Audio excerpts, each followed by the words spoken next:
세계 명작 단편 문학선 두 번째 이야기.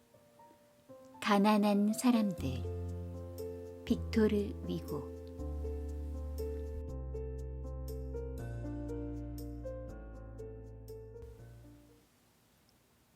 폭풍우가 사정없이 휘몰아치는 어두운 밤이었다. 가난한 어부의 오막살이 집안. 잔이는 다 꺼져가는 난로 옆에서 넝마 조각으로 헐어빠진 돛을 깁고 있었다. 밖은 여전히 사나운 바람이 기승을 부린 채 억수 같은 빗줄기가 사정없이 유리창을 때리고 있었다. 성난 파도가 바닷가 암벽에 부딪혀 철썩, 철썩, 쏴, 철썩 하고 깨어지는 소리가 요란하게 들려왔다. 그 요란하고도 무서운 파도 소리가 잔이는 몹시 싫었다. 밖은 여전히 춥고 어두운데 몸서리 쳐지는 폭풍우가 계속되고 있었다. 하지만 가난한 어부의 오막살이 집안은 더없이 포근하고 아늑했다. 방바닥은 비록 흙바닥이긴 했지만 먼지 하나 없이 깨끗하게 잘 정돈되어 있었다. 마른 나무들이 바지직 바지직 소리를 내며 난로 안에서 열심히 타고 있었다. 방 한 구석 찬장에는 희고 깨끗한 접시와 그릇들이 가지런히 놓여 있었다. 또한 방 저편에는 낡긴 했지만 흰 보료를 깐 침대가 놓여 있었고 그 침대에는 아무도 누워 잔 흔적이 없었다. 그러나 낡은 카펫이 깔린 방바닥에는 치고 받고 깨어지는 바깥 폭풍우 소리는 아랑곳 없다는 듯이 어부의 아이들 5명이 고이 새근거리며 꿈길을 헤매고 있었다. 돛을 깁고 있는 자니의 남편은 지금 바다에 나가 있다. 고기를 잡으러. 이처럼 춥고 비바람이 몰아치는 사나운 날씨에 바다로 나가는 일은 위험하다. 그러나 목구멍이 포도청이란 말처럼 그냥 앉아있는다고 해서 누가 먹을 것을 거저 가져다 줄 리는 없지 않은가? 집안 식구들을 앉아서 굶겨 죽일 수는 없는 일이었다. 자니는 바느질을 하면서도 마음은 연방 바다에 나가 있었다. 더구나 오늘 밤처럼 억세게 비바람이 몰아치는 날이면 한시라도 마음을 놓을 수가 없었다. 간간히 거센 폭풍우를 뚫고 애처롭게 우는 갈매기 소리가 들려왔다. 그러나 비는 줄기차게 퍼붓고 있었다. 자니는 마음이 불안하고 불길한 예감마저 들었다. 폭풍우에 배가 난파당하는 무서운 장면이 자꾸 그림처럼 눈에 떠올랐다. 배는 암초에 걸려 박살이 나고 물에 빠진 사람들은 저마다 살려달라고 아우성이다. 아, 끔찍해 하고 자니는 몸을 웅크렸다. 그때 낡은 괴종시계가 목쉰 소리로 땡, 땡 하고 시간을 알려줬다. 그러나 철부지 어린 것들은 아무것도 모른 채 잠에 빠져 있었다. 자니는 생각에 잠겼다.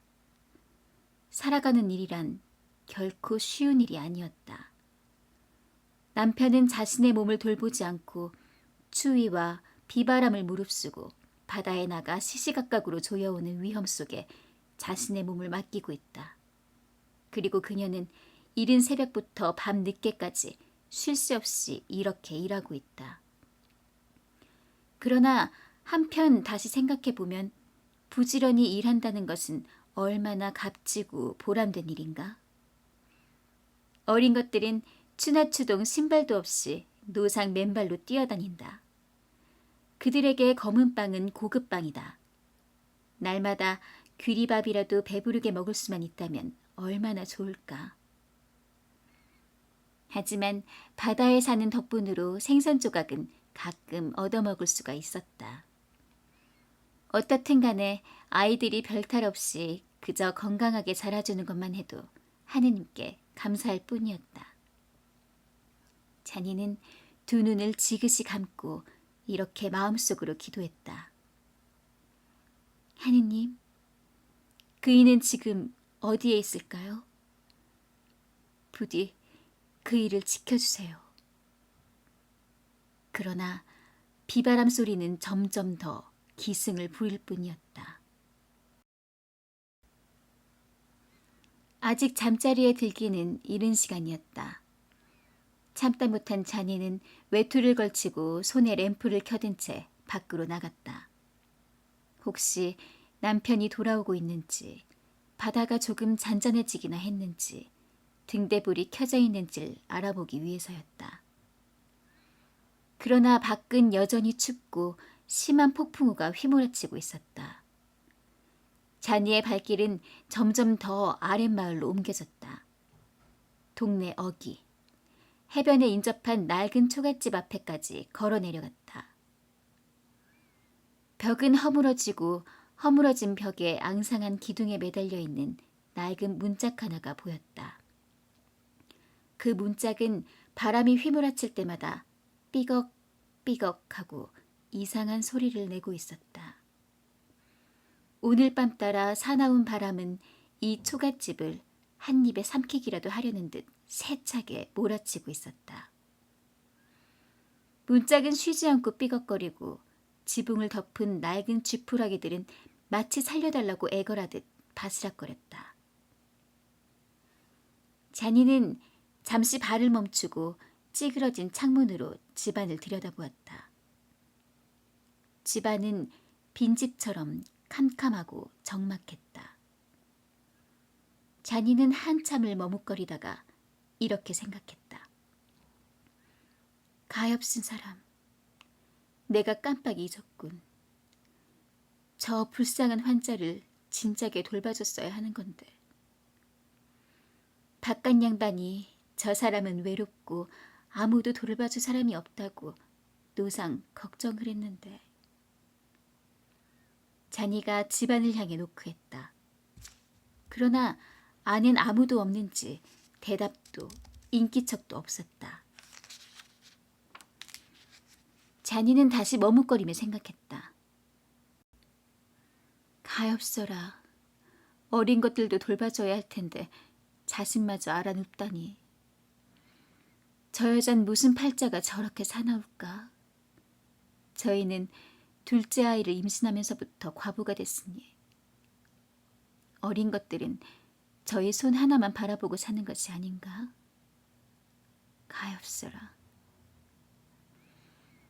자니는 여러 차례 노크를 해봤지만 여전히 집안엔 인기척이 없었다.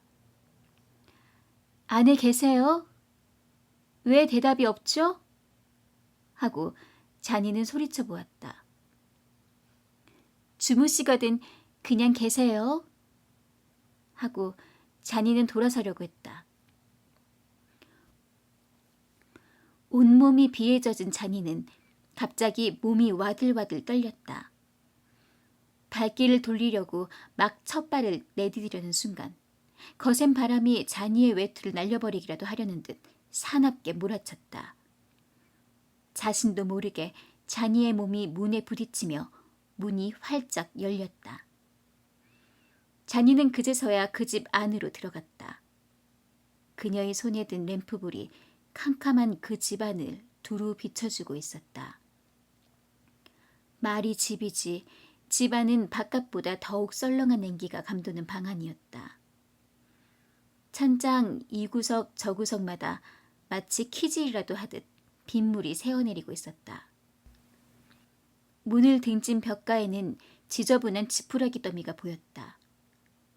그 위에 과부의 죽은 시체가 놓여 있었다.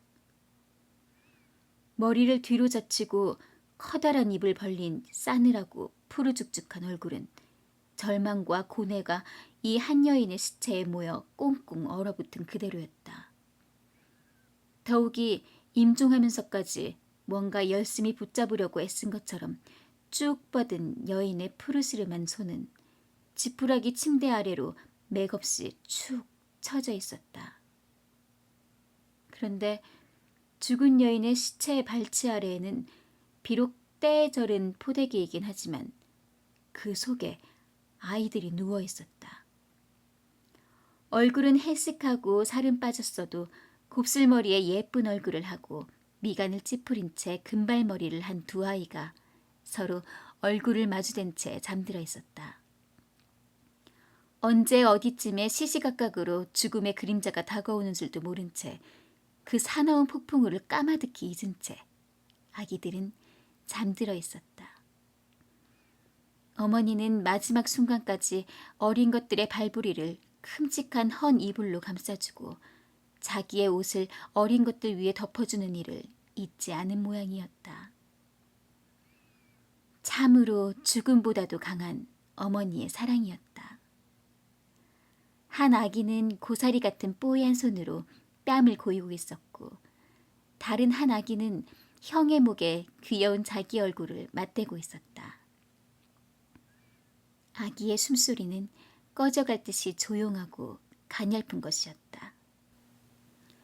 이 세상의 어느 누구도 이들의 포근한 잠을 깨우지 못할 만큼 깊고 달콤한 잠을 자고 있는 것 같이 보였다. 밖은 비바람이 점점 더 거칠게 몰아치고 있었다. 천장을 타고 내리던 빗줄기 한 방울이 죽은 여인의 얼굴에 뚝 떨어져 뺨으로 슬슬 타내리고 있었다. 그것은 마치 근심과 걱정을 뒤에 남긴 채 죽어야만 했던 그 어머니의 한스러운 눈물처럼 램프불에 반짝이며 타내리고 있었다. 자니는 갑자기 외투자락 속에 뭔가를 훔쳐들고 도망치듯 그 집을 뛰쳐나왔다.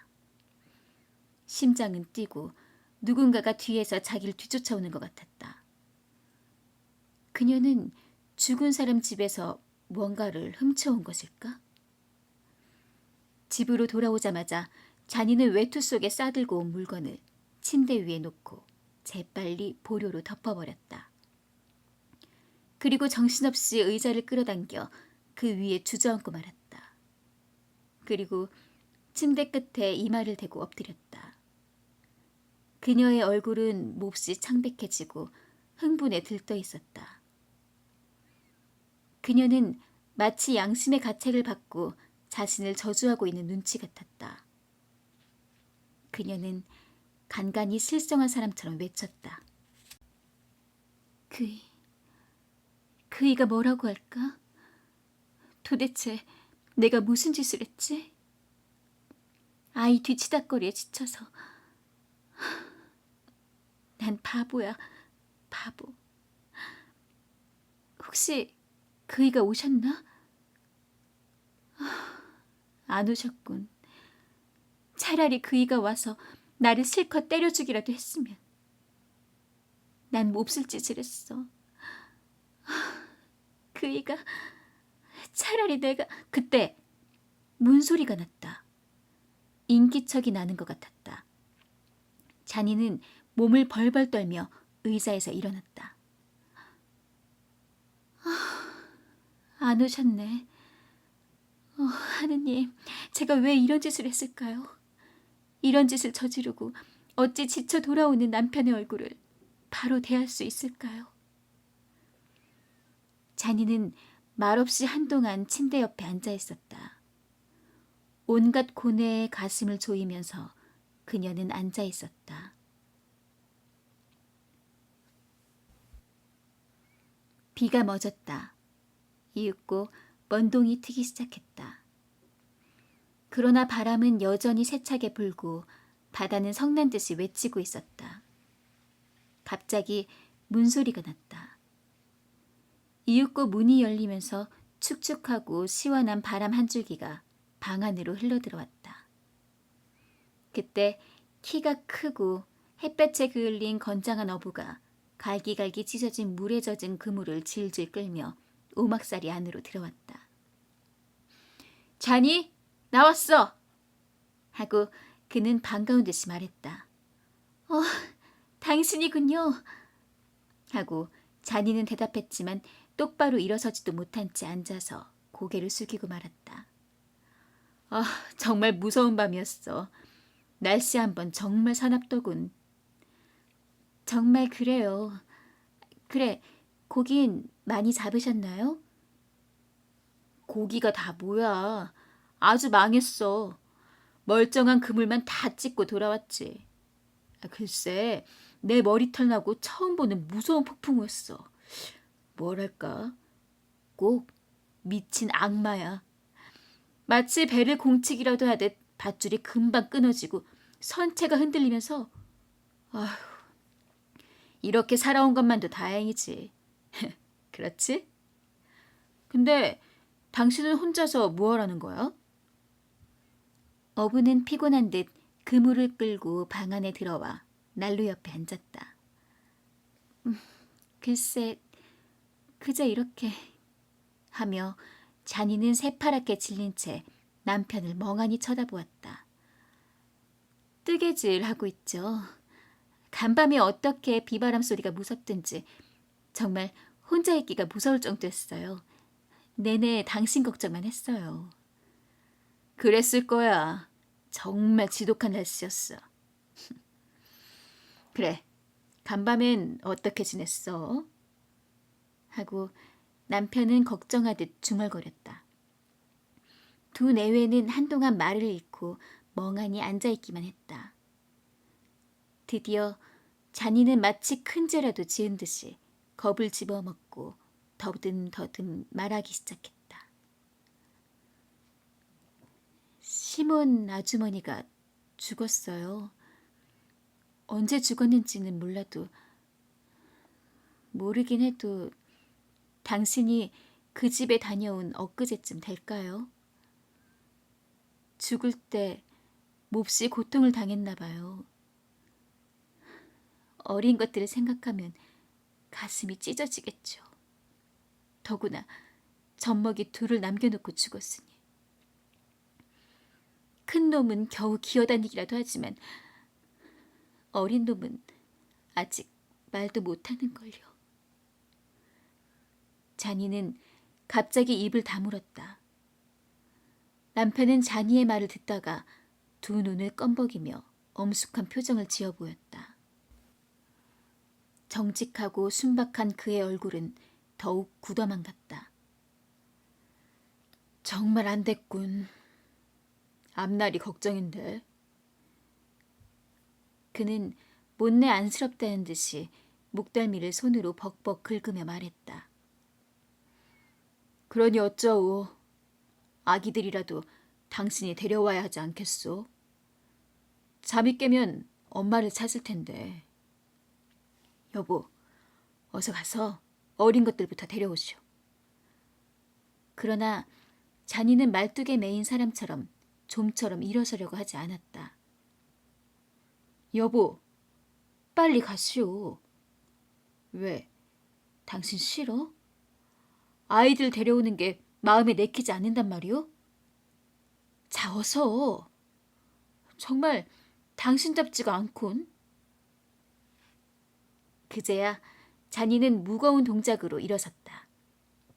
그리곤 아무 말 없이 그녀의 남편을 침대 곁으로 끌고 갔다.